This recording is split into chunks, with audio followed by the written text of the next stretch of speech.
By the way, is one of the show notes this week the fact that the lineage of the WWE Championship is riddled with dick shots? No, with Last me, two championships, like that championship, like in the last 2 years, has been won at least 3 times through dick shots. I'm just saying. with me, you remember when like Crocodile Hunter died and everyone was like, "Oh, it was a crocodile." No, it was a jellyfish that brought it down. Do you think that's how Shinsuke Nakamura feels? He's just like, "The fuck? How come it works when Daniel does it?" It was a Because he's stingray. white. It was Scottye. What? Scottye. It was a stingray. You piece of filth. A You don't s- even know how the man died. It was wait, a stingray. Wait, Blake, a Stingray is WWE champion now? I'm so confused. Yeah, he stung Daniel Bryan right through the heart. He stung Daniel Bryan in the dick, and now he's WWE champion. Stung him right through the... It was the same one that killed the Crocodile Hunter. He came back, he's just like, he's managed by Paul Heyman now.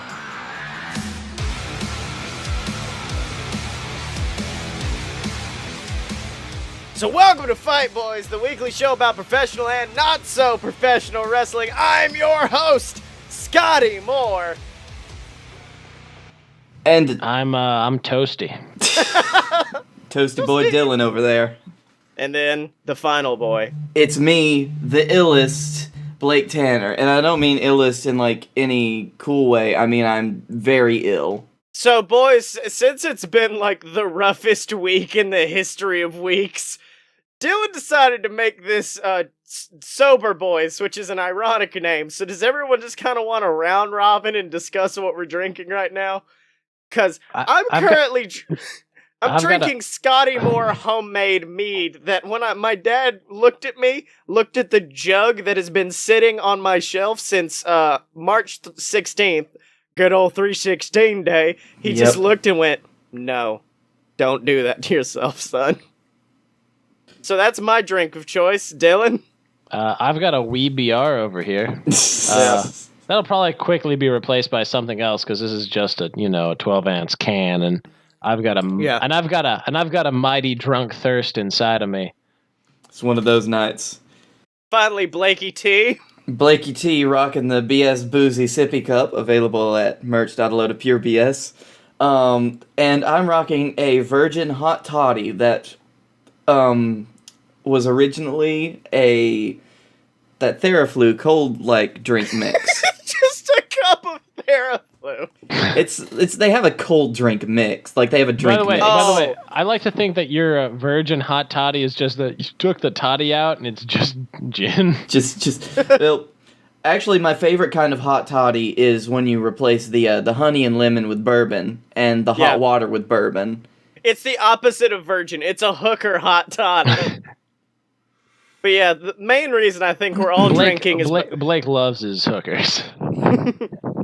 But the main reason we're all drinking is I think we all realized God hates us and is punishing us for throwing the Becky Lynch WWE Championship or WWE Women's Championship reign into the world by saying, well, that's fun, but she's not going to face Ronda Rousey because Nia Jax is an asshole.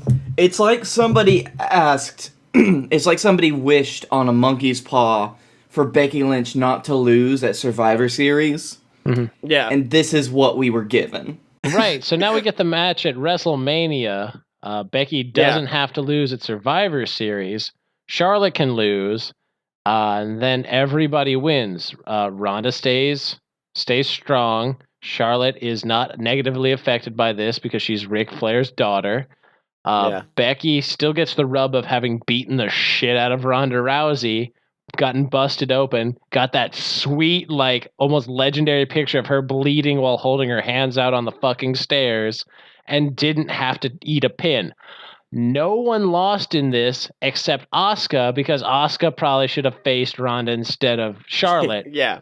But that's just me projecting the fact that I want my scary fucking Asian waifu to beat the shit out of a former UFC champion. Dylan, I love your optimism, and I do hope that most of that comes true.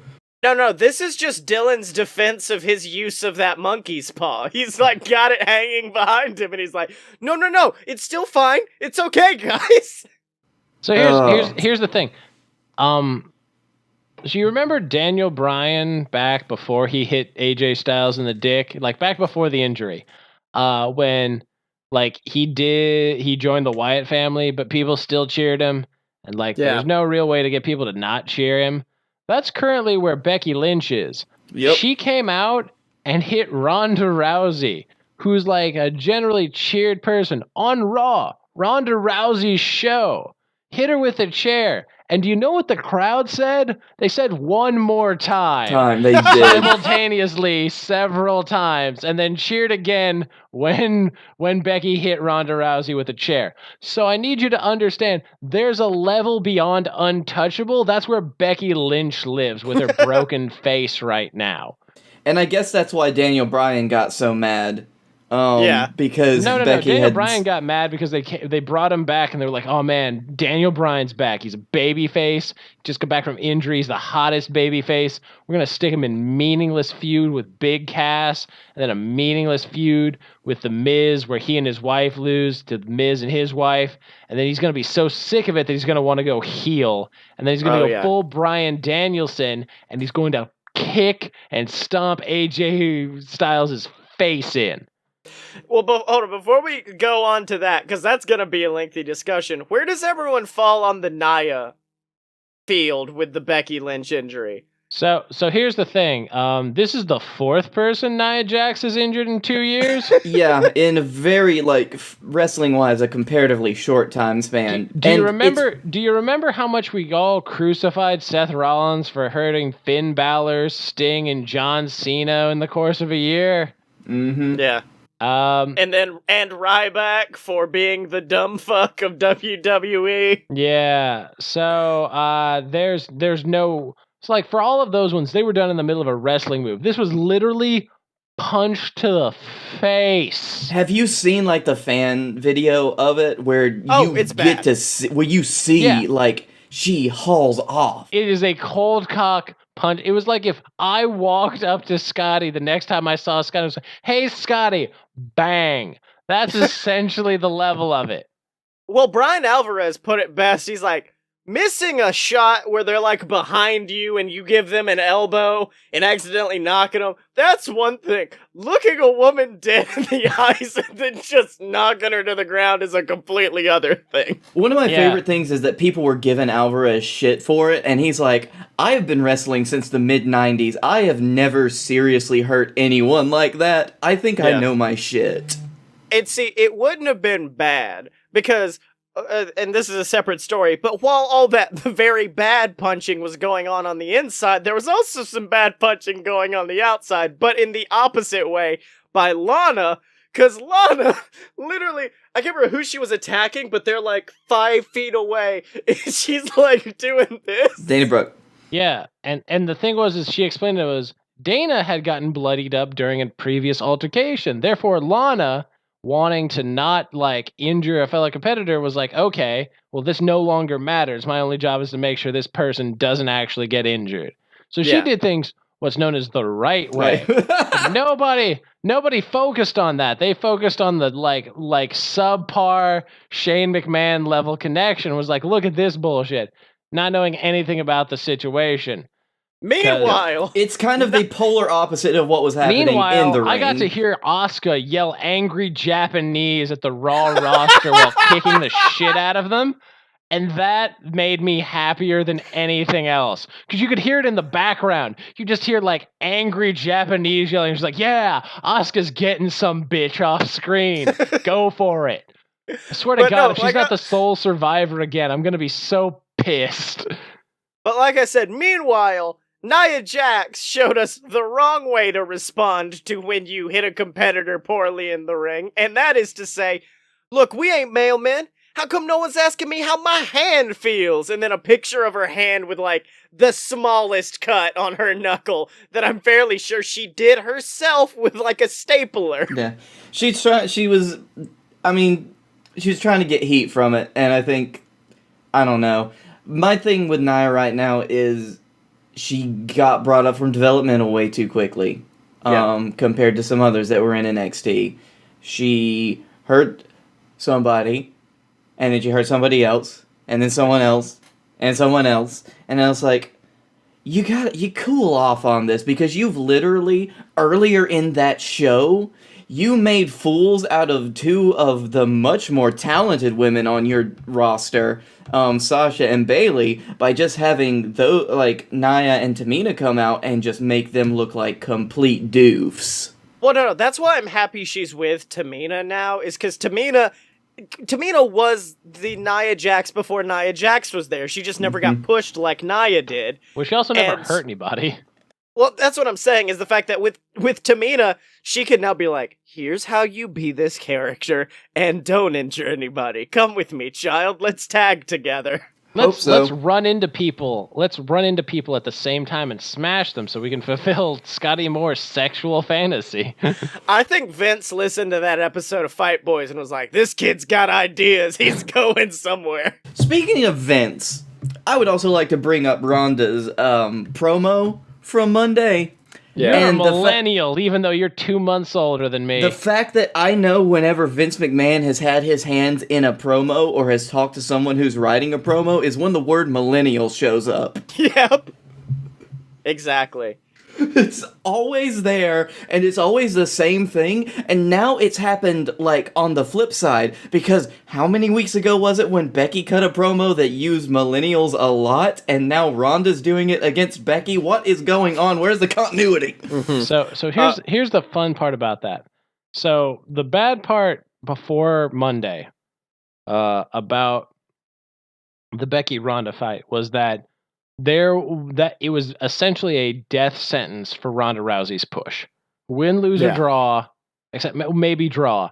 There was no way that Ronda could leave that arena and not be booed by everybody for the coming weeks. Yep. Because, you beat Becky. Fuck you. We all like Becky more than you. You lose to Becky. Fuck you. Becky's better than you. You draw with Becky, fuck you, Becky's better than you. Why are we having this discussion? Fuck you, it was a draw. There was no winning it. Yeah. And you can tell, too, because every promo she's had, she posted that, same thing on Instagram. Everybody hated all over it. Yeah. Because Becky's just been so much better on, the mic. Literally, in the Twitter mic, too. The only possible way it would have worked is to have turned Ronda heel, brought up the three horsewomen who have gotten with Baszler, and had them beat the shit out of Becky, and then Ronda pins, is now a heel champ, goes to WrestleMania to face off against Charlotte as basically the heel against Charlotte's babyface, when Charlotte, who's definitely gonna fucking win, overcomes. Everyone's like, it's a success story, but now hopefully that gets reversed, and now Becky is the success story. It's a success story. It's the success of somebody coming from a silver spoon in their mouth for wrestling situation, achieving those dreams, despite having a massive leg up in the competition. Don't get me wrong. Charlotte is very talented as a wrestler. She has good look. She has good promo. She has good wrestling capabilities. But the fact that she has clearly at times gotten wins solely because people are like, well, we can't have Ric Flair's daughter lose, will forever be a reason why I will never cheer for her.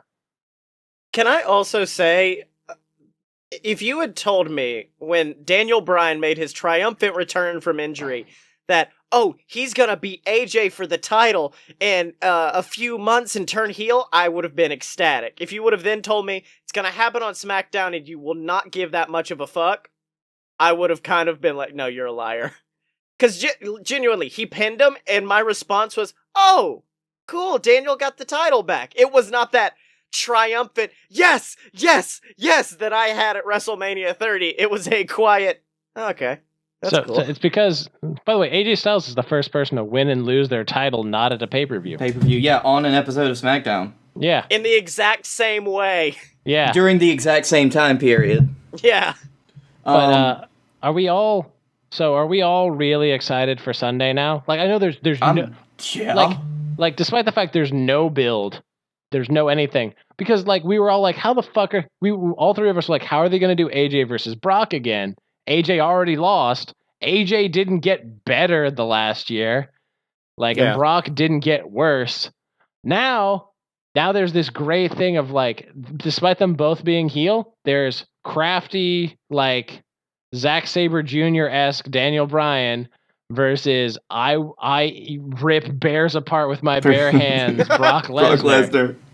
I would like to say counterpoint to Scotty's point, what he said, that I was ecstatic when Bryan won the title, and I was very happy, and because I'm gonna watch him fight Brock now. He's gonna lose, but I'm gonna watch him fight Brock. Are you ready for? Because I can't tell you how excited I am for at Survivor Series to revive the "you're gonna get your fucking head kicked in" chant. Yes, against Brock Lesnar, and for Brock and Paul Heyman to just look around confused. Just like what? Where is Survivor Series? Is it a city that would yell "you're gonna get your fucking head kicked in" at Brock Lesnar? No, Brock hears it. He looks at the audience and just kind of like, and it's then they all. It's in the Staples Center. Oh, okay. Fuck yeah! Yep. That is some D-Bry territory right there. Yep. L.A., my boy. No, that's some Bry D territory. The exact opposite. Because my favorite was when I messaged you, because I watched it at work, and I just sent afterwards, Bryan Danielson has returned. Dylan just went, what? What? What? How? And he's murdered AJ Styles. My first thought was that you were going to tell me that like D-Bry had brought back the cattle mutilation submission hold. Oh, yeah. And like that, he was using that to literally like figuratively murder AJ. And then I read the spoilers and was like, yeah, Daniel Bryan is champion. And I reread that same sentence in the post-show thread of Reddit 3 times. It didn't make more sense at the end of that either. Yeah. Mm-hmm. And then you hear about it, it's like, oh yeah, Vince decided to do a shake-up and like all this other shit. And I imagine that was very disheartening for AJ. But he gets to do a Survivor Series match now, and he never got to do that before. So go AJ. Is he? Because a lot. I think Daniel Bryan was on the team before. He was on the team with the Miz. They were co-captains, so but they were also both people on the team. No. It's 5 people. It's fully fleshed out. Daniel Bryan was one of the 5 people. I am almost completely certain that it's 5 people, not counting Daniel Bryan. It was Miz, D-Bry, Shane McMahon, Rey Mysterio, and God, who's the 5th person? And Rusev. Wait, what? I feel like we're kind of chomping the bit of the next segment by doing nothing but talking about Survivor Series, but we might as well. That's all we got going for us right now. Yeah. No. Samoa Joe. Yeah, and Samoa Joe. That's it. So no, it's Miz, Shane, Ray, Samoa Joe, and Jeff Hardy is the team. Jeff Hardy's not going to wrestle in that goddamn match. Don't lie to me. Dylan's like, I should watch fucking SmackDown. When the fuck did this happen? Welcome to Sober Boys, everyone, where no one has imbibed anything tonight. So we're all on the top of our games. We're all perfect. I was good right until this. Yeah. So, guys, I'm starting to get that kind of fear I had before WrestleMania 32 that there won't be a WWE because everyone keeps getting injured, and it's starting to scare me. Like the panic that I had before 32, where I was like, what the fuck's gonna happen? So here's it's here the thing. Again. No? All right, that was a good talk. Yeah, this is the Stop Being So Silly segment. It may result in Connor becoming WWE champion, but they'll still have one guy. No, there's no timeline in which Connor becomes anything. Yep. Scotty, is this your wish on the monkey's paw that Connor would become champion and now everyone's getting injured except for him? Quietly hides monkey's paw. No, don't worry about it, guys. It's fine. I think that, once again, it's the same thing as the last time we talked about injuries. Yeah. They got such a ballin' fucking schedule at WWE, especially the ones that are on every house show or on television weekly. Like, they're going to be working the hardest, and it's only a matter of time. When it rains, like it pours. 280 days on the road. Okay, Cody, calm down. Yep. I mean, if you're ever wondering how hard it is on, like, their bodies and on their fitness, look at anybody who leaves the company 2 months afterwards if they want to keep wrestling. And here, let me just show you this picture of Neville looking horrifying. In the words of Jay Hunter, no, congratulations, Never, on the 2018 Roydy Magoo Award. Right, Roydy Magoo Award. I didn't know abs could look like... I didn't know they could be that well defined. They look like a topographic map of, like, the mountains. I didn't know somebody's, like viscous nature could seem aggressive. It's really... I feel bad for somebody who, like, wants to try to fuck Neville, because that's just gonna be, like painful. I didn't know a midget could scare me more than Brock Lesnar, but... He shouldn't. No, whoever tries to fuck Neville, they just are just like, he was very athletic in the bedroom, a la Amy Schumer. And that's one of the reasons I can't respect Dolph Ziggler anymore. Because he ragged all the people he fucked? Nah, dude. Some people are into that. Yeah. He ragdolls them across the ring. You think Cesaro does the swing? Cesaro, oh yeah, like, there's gotta be a way to do the swing while fucking, right?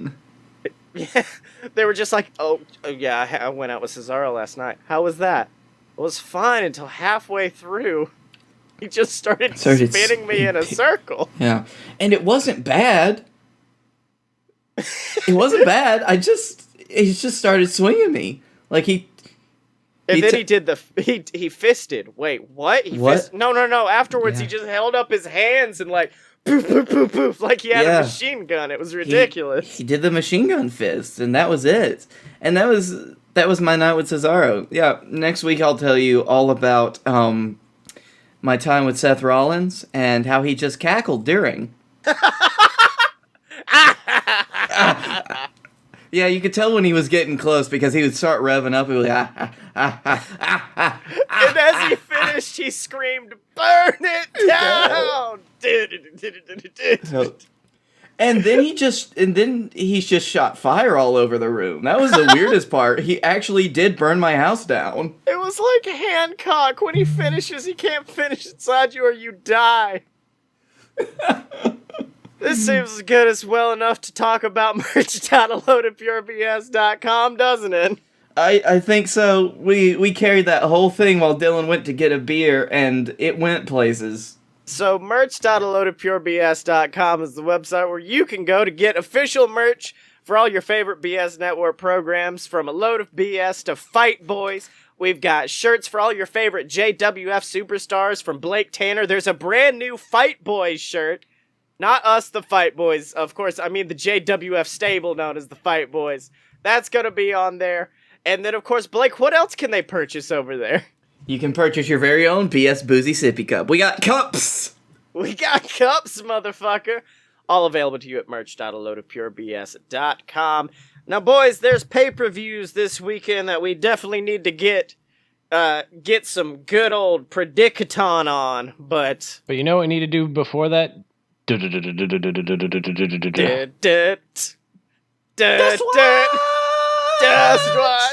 It's time for Dustwatch! Everyone's favorite segment where we try to get the greatest professional wrestler in the world, Chuck Taylor, to follow us on Twitter. So I'm just gonna start with a sup, you motherfucker, at Sexy Chucky T. Really taking this escalation thing too far, aren't we? Probably. Oh. So is there anything relevant with Chuck that's happening? I mean, I know he is in the Junior Tag League with Trent. I mean, World Tag League, not the Junior Tag League. The Super Tag 2-Man League. What part of Chuck Taylor looks like a junior heavyweight to you? His dog. Okay. How about... Hold on. I've got this. I got this. Okay. Okay, Dylan. We're at the point where Dylan can't even construct a fucking Dustwatch. What is happening? Hold on. Wait, We guys. need you for this. Wait. At Sexy Chucky T, you ever been so drunk you can't tweet? Hold on, I do want to add, like, some bad misspellings to it. Just to really run home the bad drunk. Ever been so drunk you can't tweet? Oh, God. So do we want to do predictions for NXT as well? Sure. I'm already losing. All right. So hold on, I'm still forming it, and I did the drunk account did hashtag it Durstwatch 2018. Durstwatch. No. It's Fred Durst. We're now really addicted to hot dog water. Yeah. Didn't it? All I heard was dog water. All right. I'm happy I have the added ability in the future. Blake, is anyone saying anything in the chat while I pull up the... Because I can't see chat, but I would love to if I could. What do you think? No one? That's a big I'm sorry, Buttercup. It's alright, give it like 45 minutes and then Salty Frank shows up exclusively for JWF. Yeah, at the very end. Okay. Alright, boys, it's time to predict some war games. And earlier tonight, Dylan was just like, oh man, war games. I only know like 3 of the matches on the card. There's only 5 matches. No, Yeah. there's only 4 matches, actually. Fuck, I gave them too much credit. They are saving room for that fucking War Games match. But firstly, Shayna Baszler versus Kairi Sane in a 2 out of 3 falls match for the NXT Women's title. Is it the Bays? Because I'm calling the Bays. Yeah, I don't think that she's not gonna... If it isn't the Bays, then she shows up to help Ronda beat Charlotte the next night. Kairi Sane. Okay. Here we go. It's happening. Blake. Oh no, I'm going full bays. Bays. 2 Bays and a Sane. Aleister Black versus Johnny Gargano in the greatest fucking feud of all time.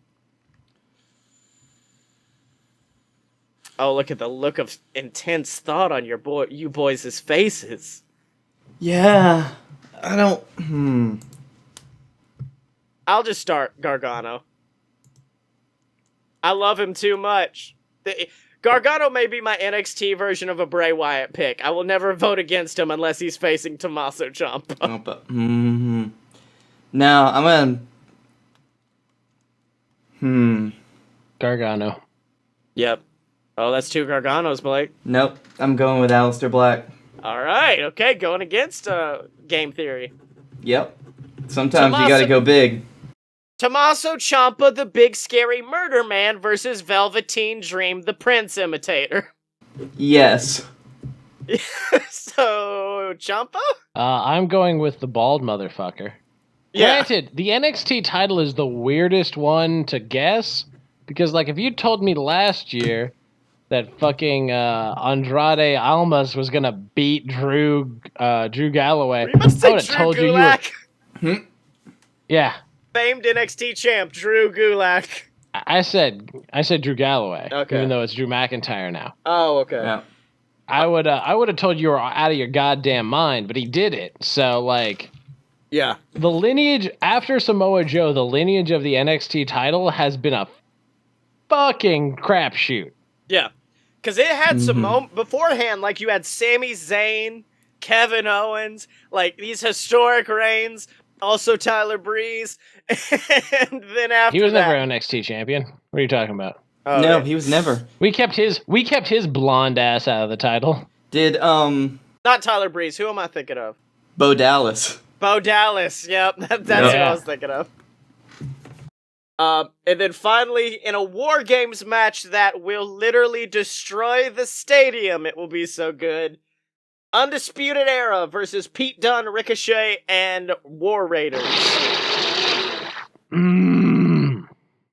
I really liked Dylan attempting to figure out exactly how the hand motion went, like the fingers. No, that's exactly how that hand motion goes. Like, the fingers were twiddling, like, wait, no, is it this? It's like when I went to WrestleMania 30 and tried to do the rip 'em with everybody, but the finger kept going up, so, like, there were pictures of me, like, slowly moving my fingers about. Yeah. No, Undisputed Era. Adam Cole, baby! I'm with that man, undisputed. I am undisputed as well. Adam Cole, babe. Ba-bam. Alright, now on to the pay-per-view that will be worse, but does have twice as many matches, Survivor Series. Oh boy. First up, Buddy Murphy versus Mustafa Ali for the Cruiserweight Championship. Bude Murphy. Okay. Yes, give me that sweet bud. Alright, mate, I'm gonna take Buddy Murphy on this one. He's had a rough life. His dad got stung by a jellyfish at one point. Then this is gonna be hard to read. The 5-on-5 tag team elimination match featuring Bobby Roode and Chad Gable, the Revival, the B-Team, Lucha House Party, the Ascension versus Team SmackDown, which features the Usos, the New Day Sanity, Luke Gallows, Carl Anderson, and the Colognes. I'm going with SmackDown. SmackDown 100%. Yeah. Because that's also the tag roster I like more. AOP versus DeBar. AOP. The Bar. Just cuz. I mean, like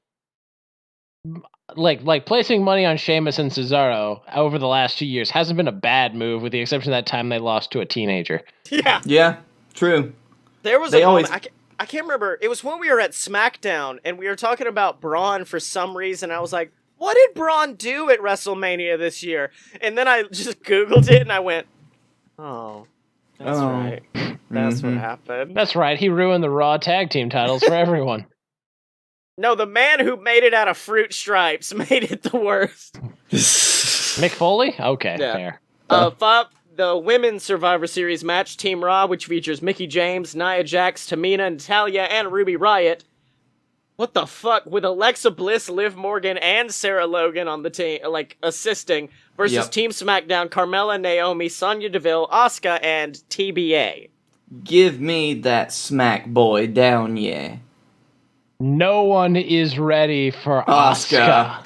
Yeah, I don't think... I've done my research, and it turns out no one's actually prepared to face the individual known as Asuka. So yeah, I will say Asuka as well. Literally, the only female who's been ready for face Asuka was Charlotte. What's his name? James Ellsworth. Oh man. Also, can I just say, I love the fact that we didn't say, well, Blake did, but we didn't say SmackDown, we said Asuka. Yeah. Asuka will win the match. The SmackDown team consists of Asuka and the other bitches she brings with her. Yep. Asuka could bring NXT like green recruits, and I'd still pick her. See, that worries me though, because someone's gonna get the the Haas elimination, and it's either gonna be Asuka's going to overpower Nia Jax and Tamina, or someone's gonna get Asuka counted out. Yeah. See, here's the thing: is I think Asuka's gonna fucking black mask Nia Jax. And that's what's going to propel her to challenging Ronda. Yeah. Okay. I'm changing it. I'm saying Raw. I don't know why. Just that Scottye Moore instinct I'm known for. Aren't you winning by 1 point? I'm winning by 1 whole point, but I mean, if I keep agreeing with you guys, I won't get the points to swerve ahead. Team fine. Raw versus Team SmackDown. Dolph Ziggler, Drew McIntyre, Braun Strowman, Finn Balor, and Bobby Lashley versus Team SmackDown, The Miz, Shane McMahon, Rey Mysterio, Samoa Joe, Drew McIntyre. And AJ Styles. This says Jeff Hardy. Drew McIntyre. Drew McIntyre is going to get 3 eliminations.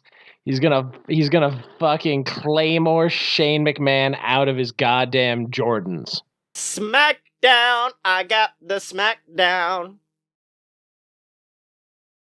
Blake, you're the last one. Use your new glasses to see through the bullshit of what will really happen. Oh, I'm looking, and I'm seeing, and I'm... See, I've got my instinct. And my instinct... It's telling me not to bet on Dolph this time. Yep, I'm going with SmackDown. Yeah, boy.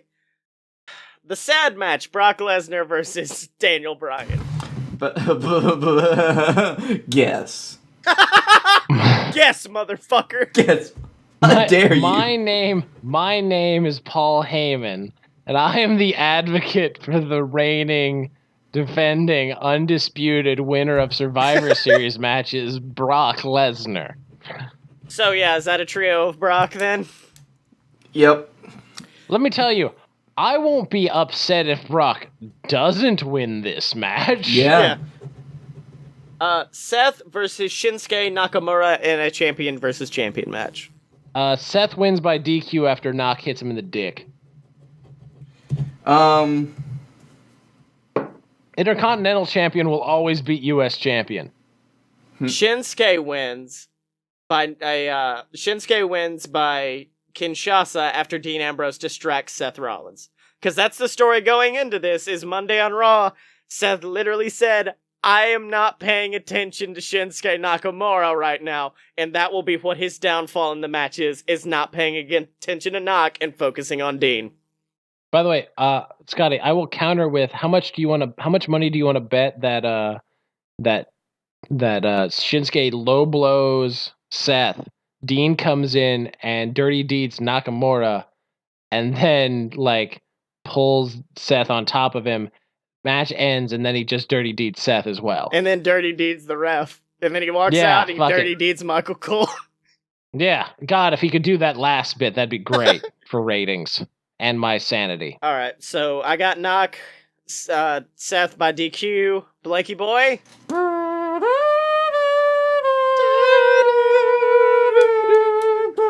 Dick punch. I think that dick punch. It's a dick punch. I think dick punch. If there is a dick punch, then I don't think a dick punch is how this one's gonna end. I just don't. Oh no, that's the most disappointing way this match could end. Therefore, that's what WWE will do. Right? Yeah. That's why I'm 50% picking Charlotte to beat Ronda Rousey, because it's stupid. It makes no sense, and it hurts everyone involved. Therefore, that's probably what WWE will do. So, hold on. Are we moving on to the next one? Because the next and final predicaton of the show will be Ronda Rousey versus Charlotte Flair. And I'm sorry, I can't bet against Ronda unless it was Becky. I was fully prepared to bet on Becky and be disappointed. Yeah. And no, I can't do that now with this last minute change. Although... Charlotte. Shit. Calling his said shot. With authority, Dylan. Damn. Call it. So I've decided that the reason why I've been losing up to this point is because I've been betting on things I want to happen and that should happen. And that if I let go of that, that's where success lies. Because the first year we did this, I literally just picked all the things that would make me angry. And I won by a slight landslide. True. Yeah. True facts. But you know what else is true? Money. We're drunk? The truth is we have some lovely patrons at patreon.com/BS. That's right, ladies. You and your massive ego can host this show by yourself. Patreon.com/AloadofBS is the website where you can go and support the Fight Boys. You can support A Load of BS and you can support fun fiction, ladies and gentlemen. And you get exclusive perks, access to our Discord where you can hang out, chat with us. We ask you questions about the show. You give responses. And then, of course, you get shouted out on the show of your choice every single week. Guys, I just got a notification. Certain individual who shall not be named, apparently his payment got declined. So I guess we can't mention this individual's name on this show this week. Is said individual, a complete, one of our trash boys? He would get announced, but this absolute dickwad of a heel. No, he's actually going through really rough times right now, so I don't want to be a dick. But seriously, fuck you. I'm sorry to hear that. Yeah. To our nameless friend. Only loyal patron we had up to this point. I hope life gets better for you. We hate that. Our super loyal, wonderful patron that we just absolutely hate. We're sending you all of our love, you utter trash pile. Because we really love you. wish you the best in your future endeavors, you dickwad. I hope Vinny Marsala sends you an angry tweet disowning you. Wait. But at least he acknowledges your existence. He will acknowledge your existence, which is really nice when you think about it. Wait, guys, since he's going through rough times, can we get together like a fucking account to buy him tickets to the Ring of Honor show in January so he can meet Vinny again? I'm willing to put in a quarter. I thought you were going to say, can we pitch in to get him a fruit basket? Yeah. No, it's, yeah. And the fruit spells fuck Ghazi. Wait, no, you can't say his name. He doesn't tell. We said it. We said it. Oh no, cat's out of the bag. Fuck. It's just like there's an ROH show coming up, and I'd really like to do something for him. Let's send him a fucking fruit basket. No. What you do is you go to the meet and greet, and then you get Vinny to sign something that says, "You're not my son, Ghazi," and then you mail it to him. No. I pull a full Jerry Springer, bring a DNA test with me. You are not the father. Yes! Woo! Oh, no, I'm sorry. My finger was covered. You are the father. He's like, wait, why would covering something not...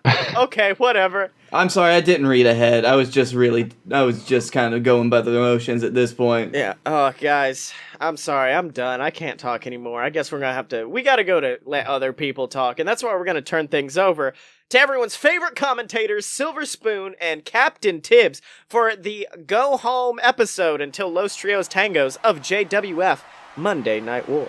Welcome, ladies and gentlemen, to JWF Monday Night War. I'm your host, Silver Spoon, joined as always by Tibbs. Tibbs, is that a bottle of wine? What the hell are you doing? I'm in mourning, Silver Spoon. Oh, Tibbs, what's the matter? Who died? I lost the most important person in my life at this point. Oh, you're talking... He's gone and not going back.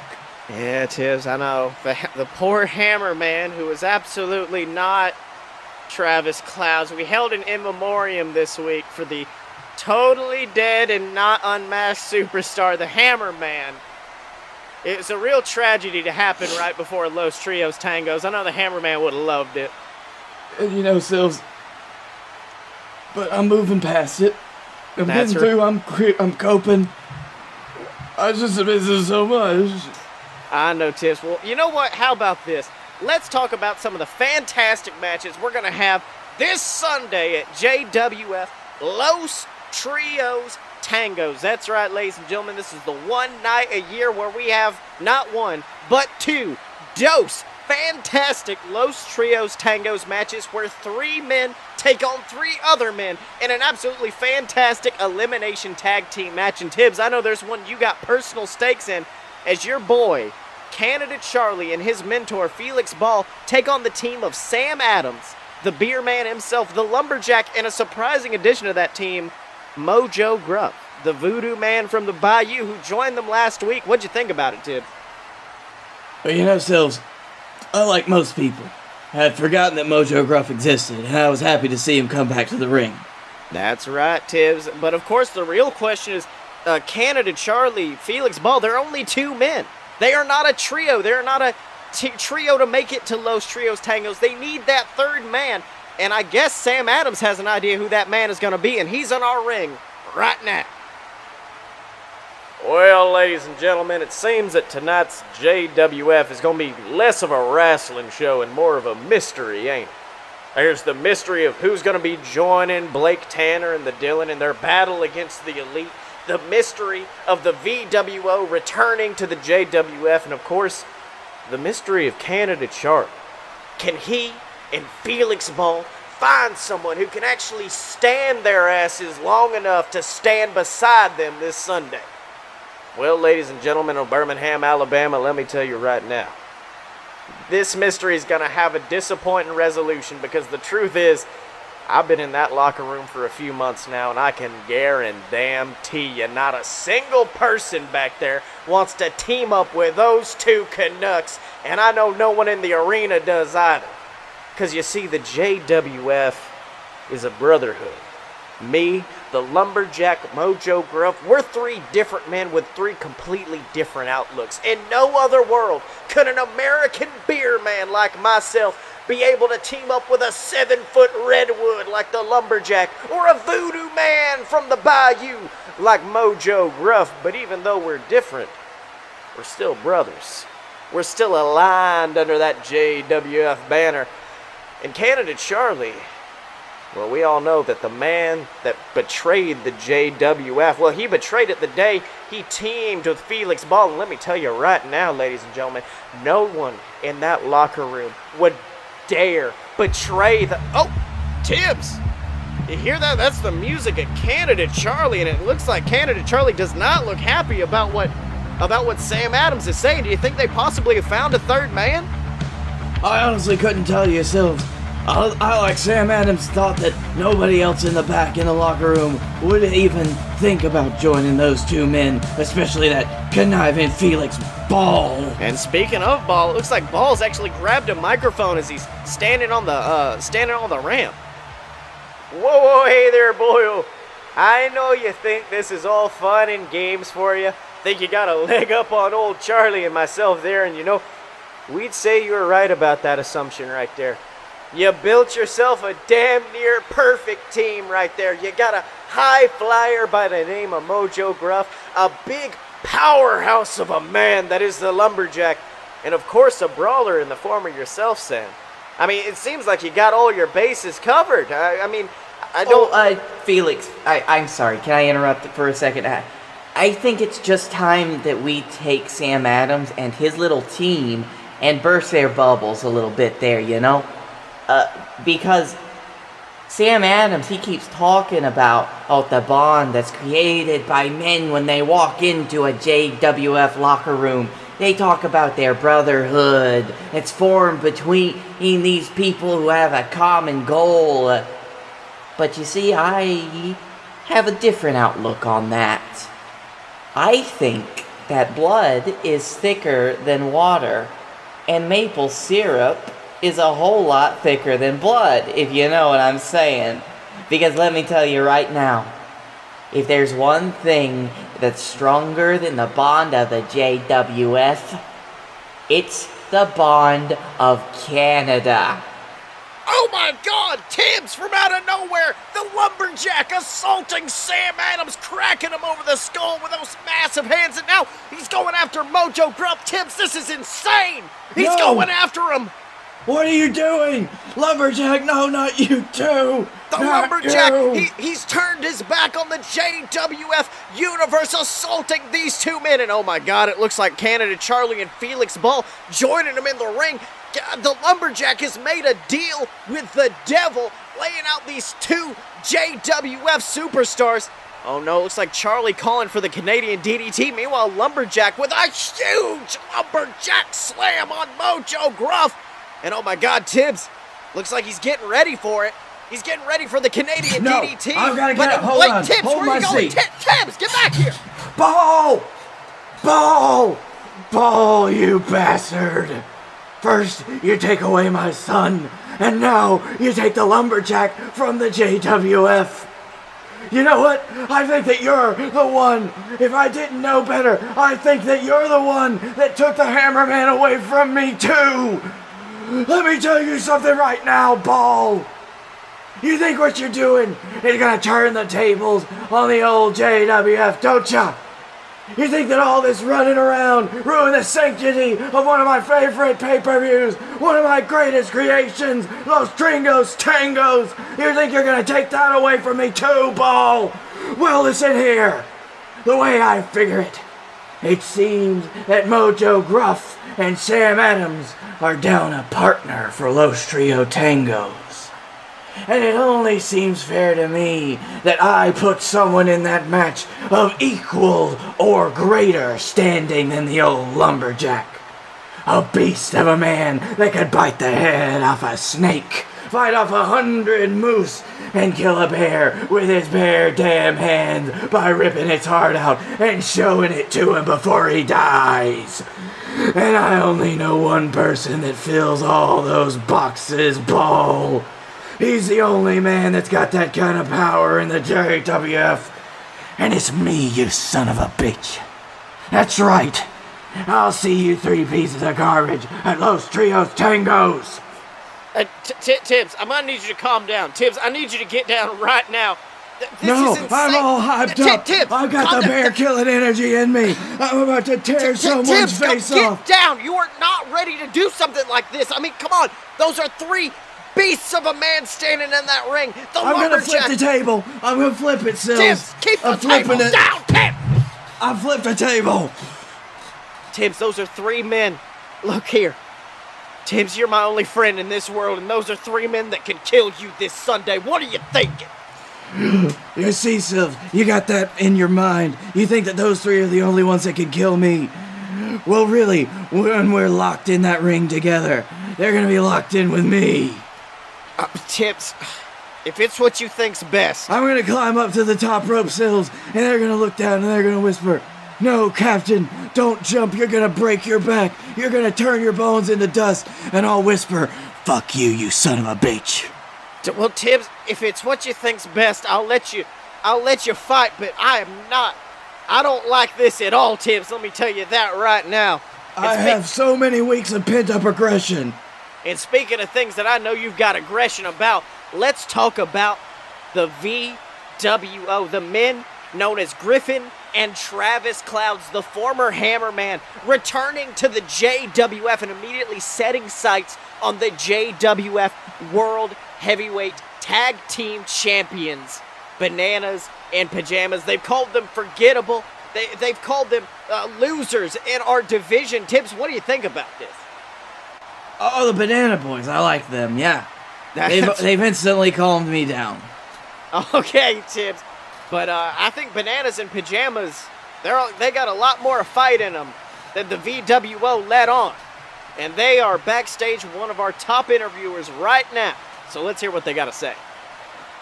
Ladies and gentlemen, Don McDonald here with the JWF Tag Team Champions, Bananas in Pajamas. Now, B&P, buddies, us, this Sunday, you have an absolutely horrific match taking on the newly reformed team of Griffin Clouds and his brother Travis, the former Hammerman, in an absolutely vicious match. Now, the VWO have since talked down on you, calling your run with the JWF tag titles forgettable. Afterthoughts on the show. How do you react to this? What do you... how do we react? That's what he asked. He's asking how we react was the question. He's asking us how we react. How we react. I think we react pretty fucking piss poor if you ask me, but that's just my opinion. Oh, yes. Let me tell you something, Mr. Donnie McDonald Donaldsons. Okay? McDonald, whatever. It's McDonald. Don McDonald, yes. Whatever, okay. The Hammerman was one of the greatest boys in the locker room. You might not have known him, but all of us backstage, we got to know him. We got to love him like a brother. He was one of the family. He was my Baba Ganoush. And you know, he may not have the mask anymore, but we know for a fact that Griffin's brother, the guy that came in, he did all these horrible things. He's gone. And that heart of the Hammerman, the Hammer heart is here to stay. Yeah, that's right, Joey boy. You see, McDonald, us, the Hammerman, we were a trio. We used to go out on the town every night, get drinks, go to parties, hanging with the ladies. And one thing we knew is that Griffin Clouds, well, he rained on our parade as it was. But let me tell you something, if Griffin thinks taking the mask off the Hammerman is gonna turn Travis back into the beast that he once was, he got another thing coming, Babadook. Oh, he got another thing coming, if you know what I'm saying. I mean, hey, you know what they say, don't you, my brother? You can take the man out of the hammer. You could never take the hammer out of the man. You know it, you love it. Auntie Marge always used to say it. Mm-hmm. And see, so far as we're concerned, boys, this Sunday, it's gonna be a walk in the park. It's gonna be a tiptoe through the tulips, if you know what I'm saying. We're gonna smack around old Griffey boy for a few minutes, and then we're gonna slam him into the ground and get our first well-deserved title defense. It's been a while, hasn't it? You know what I'm saying? Champs! Mm-hmm. And after that, we're gonna go out and we gotta have a nice outback. Oh my God, Tibbs! From out of nowhere, Griffin Cloud's assaulting Joey Pajamas with a huge boot to the face. The leader of the Vape Nation assaulting Bananas and Pajamas. Johnny looking like he's trying to save his brother, but oh my God! Griffin blowing poison vape in his face. Johnny is blinding. Meanwhile, Griffin picking up Joey for the under vapor, and he nails it straight onto the top. Great chaps. This is horrifying. And meanwhile, oh my God, it's Travis. Travis Clouds it. Tibbs, he looks defeated. He looks broken. Look at this man. This is the first time I've ever felt sad for Travis. It's like I feel a strange connection with what he's feeling right now for some reason. That's right, and Travis, Griffin screaming at him, trying to order him around, but looks like Travis doesn't want to listen, but oh my God, he's grabbed Johnny Bananas, goading on his brother, trying to get some kind of attack out of him, and oh my God! Travis hitting the big vaping boot, taking out Johnny Bananas, but Tibbs, I don't even think Travis is happy with what he's done today. I mean, Griffin is dancing around happy, but I don't know how Travis feels. It looks like his spirit has been defeated. He looks like a sad shell of a man, and I feel really bad for him. It's almost like Wait a minute. Did you just put some pieces together, Tibbs? Hey, Sills. Yeah. I think Travis Clouds was a hammer man. Oh my God, Tibbs, what a revelation! You're so intelligent. I don't think I ever would have guessed that. I can see so clearly now. It's like a weight has been lifted off my shoulders. He's here, and he's sad because he doesn't have his mask anymore. That's right, Tibbs. Maybe one day the Hammer Man will return. And I'll give him your mask back, buddy. That's right. And speaking of people who return, let's talk about the man who returned just a few months ago, Guy Fieri, returning to the company after being horribly broken, beaten by his former tag team partner, Brunch Boy Baron Corbin. But he's returned, and he's earned himself a #1 contender shot against the champion, Brunch Boy Baron. Guy Fieri is going to have him a hell of a match, a ladder match this Sunday at Los Trios Tangos. Tibbs, how do you feel about Guy Fieri finally getting his revenge? Well, I love watching Guy Fieri hurt people. And I love watching Guy Fieri hurt people with different things. So I think this is going to be a good time. That's right, Tibbs. An absolutely phenomenal match. I mean, months in the making. We all remember at WrestlePalooza when Brunch Boy Baron turned on his tag team partner, Guy Fieri, tossing him off the top of a ladder through a table, proverbially tossing him out of his life. And of course, this Sunday, Guy Fieri may be able to get some revenge, tossing him off a ladder of his own and claiming that JWF championship in a shocking display. But speaking of shocks, Tibbs, I want to take you to one of the most shocking things I think I've ever seen in JWF history. And I am talking about a few weeks ago when the group, the team known as the Elite, Kenny Omega, the Young Bucks, they invaded the JWF and assaulted Blake Tanner and the Dylan in what was an absolutely fantastic title match between the two. And Tibbs, I don't even know how to react still. I was completely baffled, Sills. Wait, are those the Cracker Barrel guys? Yeah, that's the Cracker Barrel guys, and they're suddenly, everyone's wondering, will they go to WWE? Will they stay in Ring of Honor? But it seems they've tried to find a new home. They've invaded the JWF, but there are two men fighting back against them, and they are Blake Tanner and the Dylan. Two men, two of the best in the business, but of course, it takes three to tango in the JWF, and they need a third man. They've been searching, so let's go to the ring and hear what they have to say. So,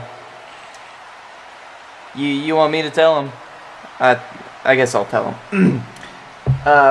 Let's get straight to the point. I don't want to mince words any more than I have to. We don't want to leave you guys hanging. We wanted to come out and announce who our mystery partner is because I'm pretty sure everybody's been wanting to know who's going to join us at Los Trios Tangos. It's no one. We've got no one. Yeah. We literally have no one. We've asked everyone, literally everyone, including Greg from IT. We asked Tom from accounting, and no one was hearing it. I made some last-minute calls that I didn't necessarily want to make, and even he hung up after a few seconds. So this Sunday, it's just gonna be me and Dylan. But I've been thinking about that a lot lately, and the truth that I've come to realize is that I am ready to embrace. It doesn't matter if it's just the two of us. It doesn't matter if it's just me and you along in this ring, because I know that there's a way that we can make it. Yeah, wait. Are you willing to do it alone? Because, like, if I don't have to be there for this, that would be spectacular. No, that's not what I'm saying. Hold on. Damn it. Yeah, we're gonna stay and we're gonna fight. Because these assholes, you know, like you said last week, they're coming up. Kenny Omega, the Young Bucks, the Elite, they have busted up into our home, as shambled and mangled as it is, and they come to make a joke out of this company. We are the men that made this company. We put it on the map. We are two of the best in this company right now. And even if it's just us two, I don't care how big the uphill climb is. No. If we put the JWF name on our backs, we could carry it to the top of any mountain. We can overcome any elite, and we will defend that summit gloriously, even if we have to die on that mountain defending it against anybody, against everybody, including the elite. And that is why Tips? Sounds like there's three men who are not liking what Blake Tanner has got to say, and unfortunately, they are outnumbered right now, 3 against 2, as the Elite's music hits. It looks like Kenny Omega, the best bout machine himself, the Young Bucks, the highest paid men in pro wrestling, they're strolling to the ring, and they look smug, Tibbs. They look like they just finished a whole plate of biscuits, and now they're ready to open up another can of whoop-ass. That's right, they're trying to surround these men, got them on all sides of the ring, and they are not backing down, but it looks like Dylan and Blake, Tibbs, our boys, they're ready to put up a fight. They got their dukes ready, and I don't think they want to wait till Los Trios Tangos, Tibbs. I know you're going to want to wait till the pay-per-view, but they want to do this tonight. I'm looking forward to it. I like a good fight. I want our boys to show them what's for. Overnumbered, outnumbered, doesn't matter. That's right. Blake Tanner, the Dylan, these two pillars of the JWF standing face to face with the Elite. And now it looks like they're just waiting to see who's going to make the first move. And then... Wait a minute. Tibbs, is that... Oh, it is. It's the music of... It's Scottye Moore. Tibbs, this is... What's Scottye Moore doing? Could he have possibly been the man that Blake Tanner was trying to call last week? And